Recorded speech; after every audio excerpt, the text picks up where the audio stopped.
పెళ్లి దుస్తుల్లో పెళ్లి కూతురు పారిపోతున్న దృశ్యాలు, ఓ వ్యక్తి టీవీఎస్ ఎక్సెల్ బైక్ పై వధువును ఎలా లేపుకెళ్లిపోతున్నాడో, పెళ్లి రోజే వీరిద్దరూ లేచిపోయారు. ఇలా పెళ్లి కూతురు వేరే వారితో వెళ్లిపోతుంటే వరుడు ఏం చేస్తున్నాడు, వెళ్లి పట్టుకోవచ్చు కదా అని మీకు డౌట్ రావచ్చు. అసలు ట్విస్ట్ ఏంటంటే ఆమెను పెళ్లి పీటలపై నుంచి ఎత్తికెళ్లిపోయింది పెళ్లి కొడుకే. గజం కేవలం 26,000 రూపాయలతో 165 గజాల భూమి కేవలం 52 లక్షలు మాత్రమే. ఇప్పటి వరకు కట్నం కానుకల కోసం వివాదం తలెత్తి ఆగిపోయిన పెళ్లిళ్లను ఎన్నో చూసి ఉంటాం. పెళ్లి రోజే వరుడు వధువు వేరే వారితో వెళ్లిపోవడంతో ఆగిపోయిన వివాహాలను చూసి ఉంటాం. కానీ పెళ్లి కూతురు పెళ్లి కొడుకు లేచిపోయిన ఘటనలు బహుశా ఇంతవరకు చూసి ఉండకపోవచ్చు. కానీ ఉత్తరప్రదేశ్లోని వారణాసిలో ఓ ఇంట్రెస్టింగ్ సీన్ బయటపడింది. వధూవరులు పెళ్లి దుస్తుల్లో బైక్ పై పారిపోతున్న ఘటన స్థానికంగా తెగ వైరల్ గా మారింది. పారిపోతున్న వారిని చూసి పెళ్లి కూతుర్ని వేరొక అబ్బాయి లేపుకోపోతున్నాడని చాలా మంది అనుకున్నారు. తీరా ఆరా తీస్తే అతను ఎవరో కాదు, పెళ్లి కొడుకే అని తెలిసి కంగుతిన్నారు. ఇలా వారు పారిపోవడానికి కారణం ఇరువురు తల్లిదండ్రులే.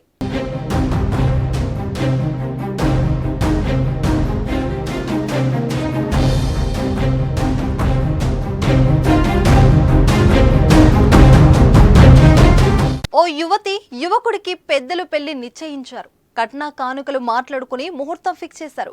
పెళ్లి ఖాయం కావడంతో వారిద్దరు ఫోన్లో మాట్లాడుకున్నారు. చెట్టా పట్టాలేసుకుని తిరిగారు. తక్కువ కాలంలోనే బాగా కలిసిపోయారు. పెద్దల కుదిర్చిన వివాహమైన ప్రేమలో మునిగి తేలారు. అలా హ్యాపీగా నిశ్చితార్థం కూడా జరిగిపోయింది. ఇక పెళ్లికి సిద్ధమయ్యారు. ఈలోగా వధువు తల్లిదండ్రులు వియంకులు అడిగిన కట్నం ఇవ్వకపోవడంతో వరుడి బంధువులు మండపంపైనే పెళ్లికి నిరాకరించారు.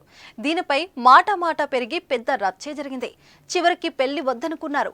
ఈ విషయం వధువురులకు నచ్చలేదు. ఎన్నో ఆశలు పెట్టుకుంటే పెద్దలు ఏంటి పెళ్లి వద్దనుకుంటున్నారని ఆశ్చర్యపోయారు. ఎలా అయినా పెళ్లి చేసుకోవాలని వరుడు భావించాడు. అనుకున్నదే తడువుగా తన ఫ్రెండ్ బైక్ తీసుకుని సినిమా రేంజ్ లో వధువుని తీసుకుని అక్కడి నుంచి పారిపోయాడు. ఇలా పారిపోయి దగ్గరలోని ఓ ఆలయానికి వెళ్లి పెళ్లి చేసుకున్నారు.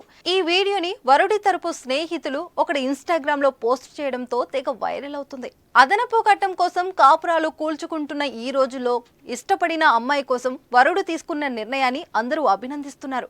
ఇలాంటి వరుడు భర్తగా కావాలంటూ పెళ్లి కాని అమ్మాయిలు తెగ కామెంట్స్ పెడుతున్నారు. మరికొందరు మాత్రం ఇంటికెళ్తే ఈ వరుడు పరిస్థితి ఏంటా అంటూ ఫన్నీ కామెంట్స్ పోస్ట్ చేస్తున్నారు.